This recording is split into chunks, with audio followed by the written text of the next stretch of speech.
Welcome to the Anchor Your Retirement podcast. I'm your host, Barbara Gullen, hanging out in the studio today with my buddy and pal, Tony Shore. Hi, Tony.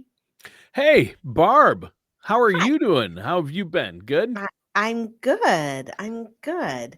You keep busy, don't you? I do. I do. It's a blessing to get to help all the people that we get to help.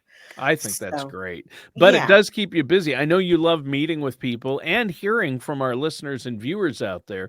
So I Yes. want to encourage people if they hear something on the show and they have a question Mhm. about it, Barb is great to talk to, and she's got a great team there you can talk to I as well, do. I right? do. I do. That's the beauty of having built this organization the way we have is that, I am a fiduciary. I have two other qualified fiduciaries that also work here with us. And then we've got a support team that surrounds us that just um, tries to make everything go as smoothly as possible with our clients and I couldn't be more grateful for the team of people that we have here to help our clients. Yeah. Well, and you do so much there. I mean, we've covered so much on the show from Social Security maximization to federal benefits, Yes.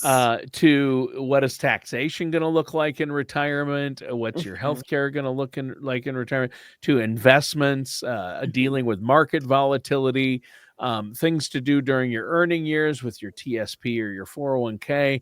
And then you also specialize in retirement planning. And people might think, why do I need a specialist? But you really do. Mhm. Most of us, because you haven't gone through retirement unless you're in retirement, Right. and you're only going to go through this process once. You go through it every day with your Yes. clients and people Yes, you and I work mean, with. hopefully you only go through the retirement process Right, once. right.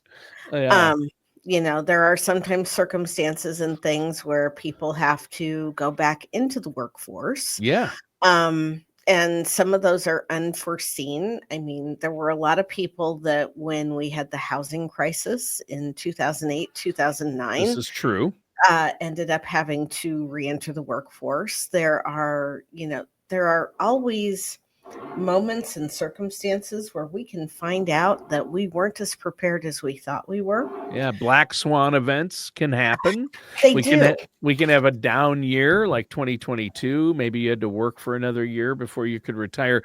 But today we get to talk Yes. about a way to some people might need to jumpstart their retirement. There And are people that are behind in saving for retirement. yes, That's just the nature of the beast. right.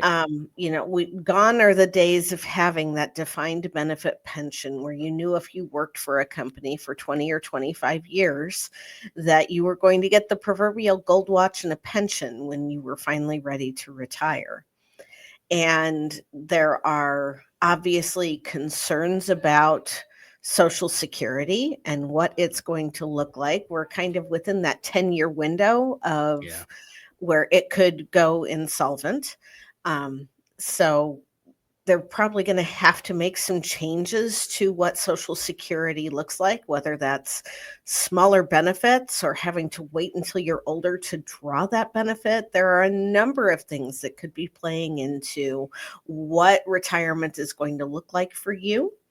And I would rather see you save more than you planned to save or more than you think you're going to need than find out that you're 10 or 12 years into retirement and rapidly running out of money.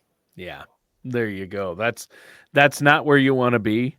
Mhm. Again, nobody wants their bank account to hit zero before their blood pressure does. Right. We don't want to run out of money in retirement.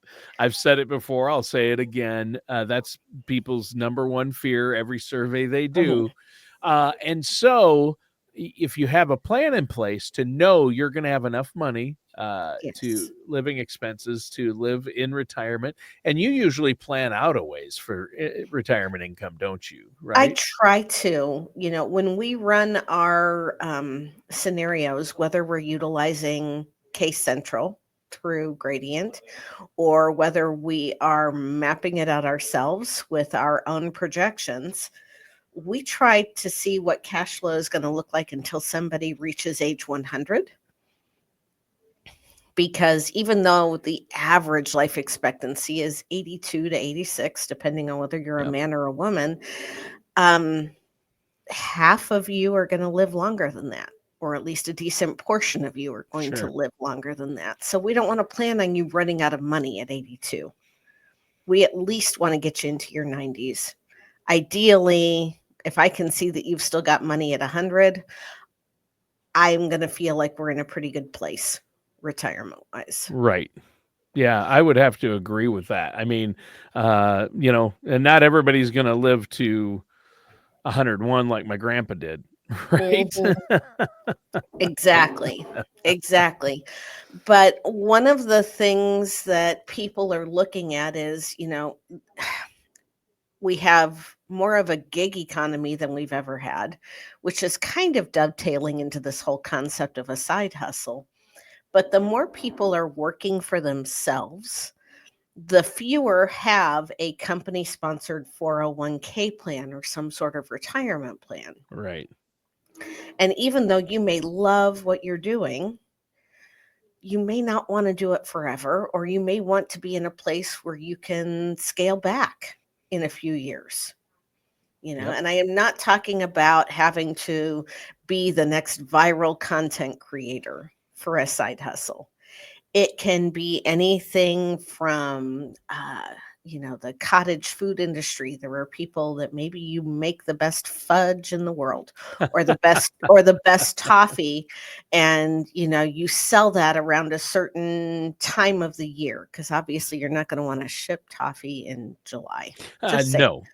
Um, No. maybe you like walking dogs and you use that to force yourself to exercise. Or maybe you have a skill, you could be good at bookkeeping. There are so many different things that people take on as side hustles, that, this podcast isn't about what you can do for a side hustle.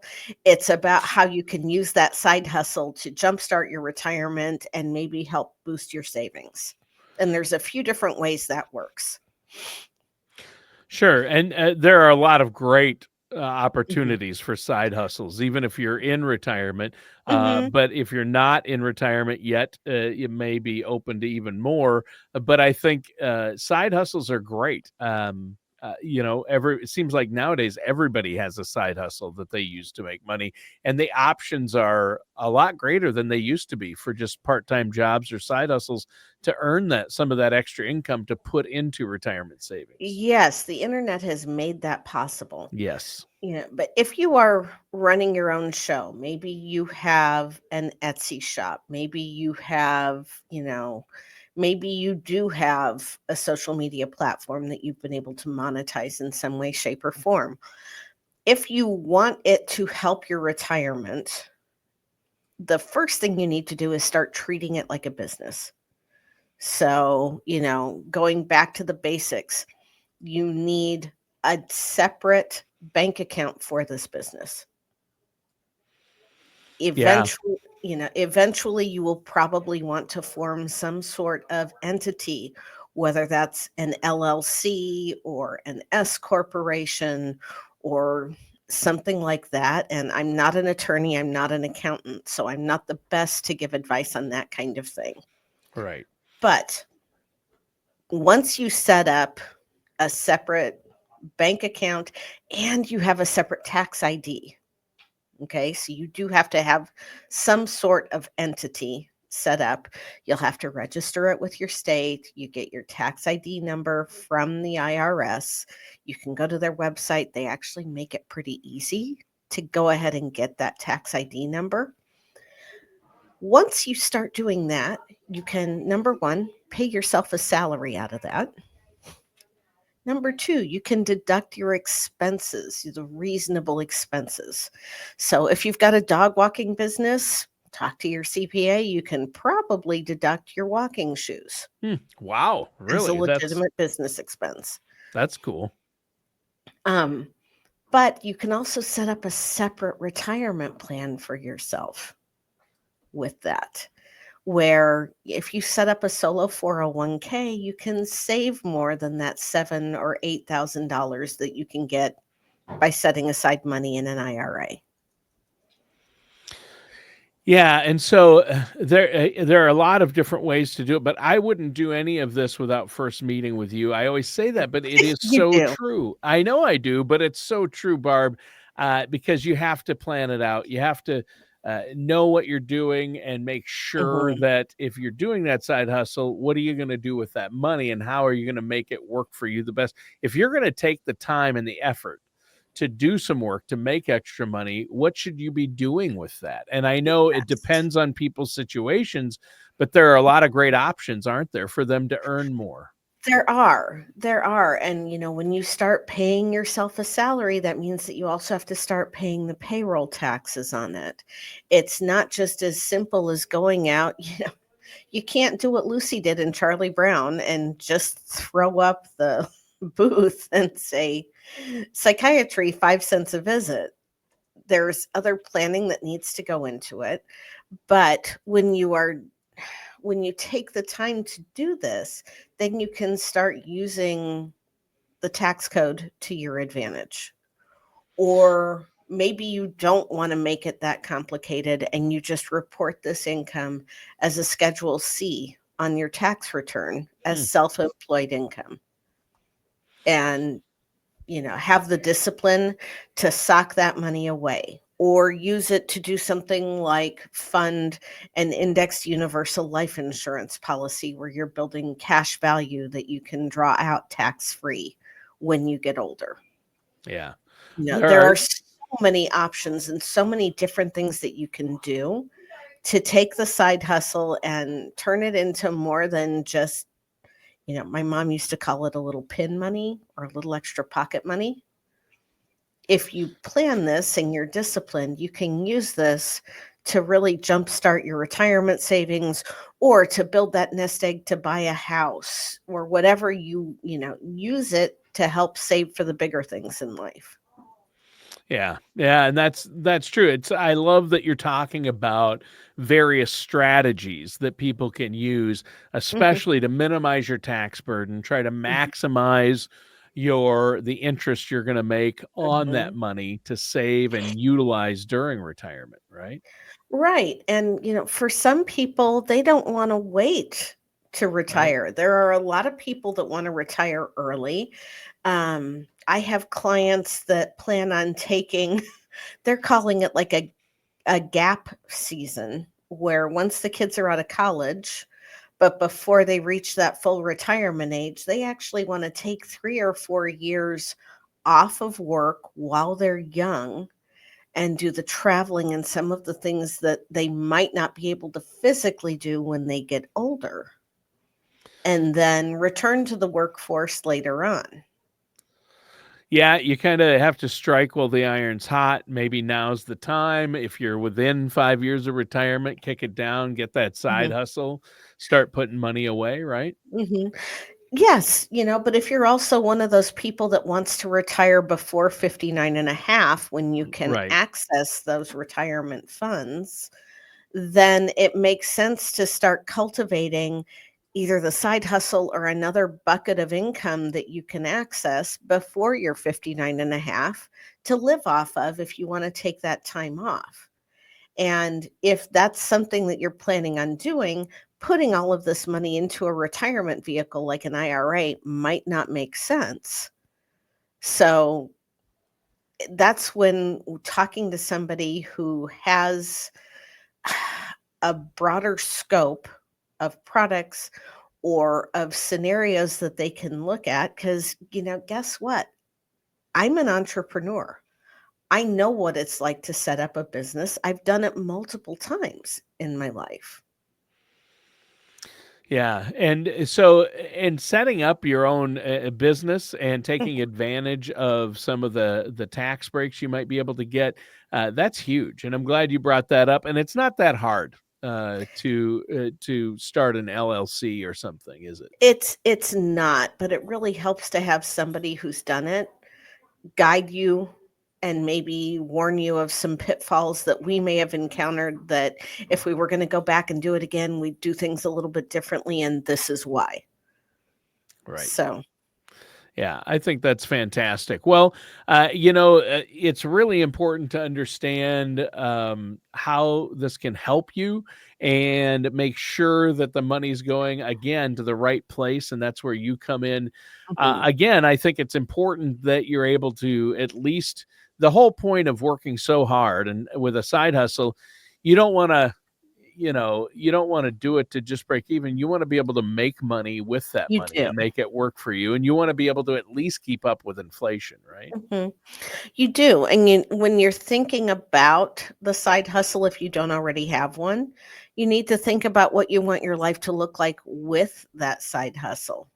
Obviously, something like a dog walking business, you're limited by how far you can walk and how many dogs Yep. you can handle at once. Whereas True. something that is yeah, something that is more passive, like um, publishing a book or creating something that people can download online is going to be a more passive type of side hustle and something that allows you to reach a bigger audience and could generate more income. Yeah. Neither one is good nor bad. You just decide how much effort you're realistically willing to put into it. Right. If you can only commit 4 or 5 hours a week, then you may want to s look at options that are a little bit more passive in nature if you really wanna make some money off of it. Hmm. Yeah. That's true, and it depends. I mean, you never know. There are a lot of opportunities out there. Again, There are, we could there are. spend hours listing the various opportunities that are out there. I for a while there's a where I'm from in Minnesota, there's a very famous, I think it's the largest in North America, window company, Anderson Windows, Mhm. started here over, I think, 112 years ago in Oh my Stillwater, the gosh. town I live in. Mhm, And I happen to know their marketing director. I wanted to make a little extra money. And he's like, if you want to work our booth at the state fair, you're not selling anything, you're just signing people up for appointments and you mhm. get X amount per appointment. I worked 8 days at the state fair and made really Some good good money. money. Yeah, I worked 8 shifts, not days, but Mhm, 8 different shifts at the same fair. I made some great money. And just if you like people, mhm. working a booth at these events, at fairs, or you see these booths where companies have set up, Yep. those people get paid. A lot of time you see retired people in there. Mhm. Do they like to talk to people and meet people and, selling newspaper subscriptions for the local newspaper or selling their wife's crafts or, or their husband's wood Mhm, crafts, it goes both mhm. ways there. So I think there are so many different things like that where you can make some decent extra money on the side.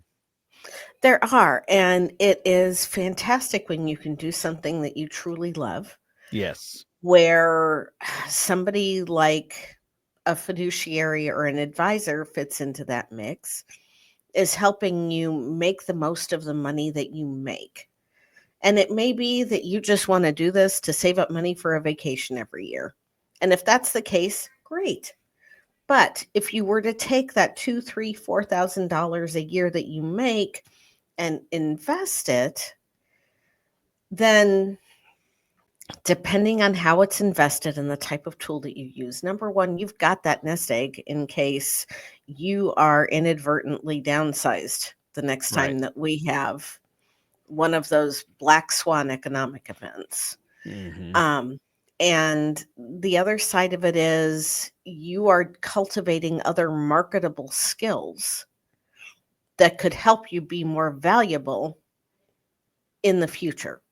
Sure. So, it's I think I read somewhere that they say it takes like 10,000 hours of study to actually master a topic. Wow. Yeah, which sounds like a lot. It is a lot. It is a lot. Um, yeah, but when you devote that time and it's something that you really enjoy doing, one of my daughter's brother-in-laws loves to do woodworking. And he just graduated high school and he's got a website up and running. He makes and sells all of this stuff that he's created, and they're beautiful wooden bowls and all other kinds of stuff that he loves creating and has made, beautiful things with all of that. If he does it right, it'll pay for his education and he won't have any student loans when he graduates. Yeah. Yeah, and, that's really great. If you Mhm. can get through school with no loans, that's Mhm. fantastic. Well, hey, Barb, it's been a great discussion. Is there anything else you wanna add before we go for our listeners out there? I know you offer a no charge, no obligation consultation, We right? do, we do, and I would say if you're considering this, come in and talk to us. We can point you in the direction of attorneys that can help you form the right business entities. The We have a really nice network of professionals that can help with things like insurance and business formation, as well as the financial management side of things, so that, if you're serious about turning this into a tool to help you catch up for retirement or put yourself in a position where you can retire early, we love to come alongside people and help support their dreams. Yeah, there you go. And I know that's what you're about. And you love, again, hearing from people. So I encourage our listeners and viewers to pick up the phone, give you a call if they have any questions or want to get that financial plan in Yeah. place, a retirement plan in place. And all they have to do is call or go to your website. And I'll give that number again. Okay. It's 913-553-6222. That's 913-553-6222, or they can go to bgwealthmanagement.com.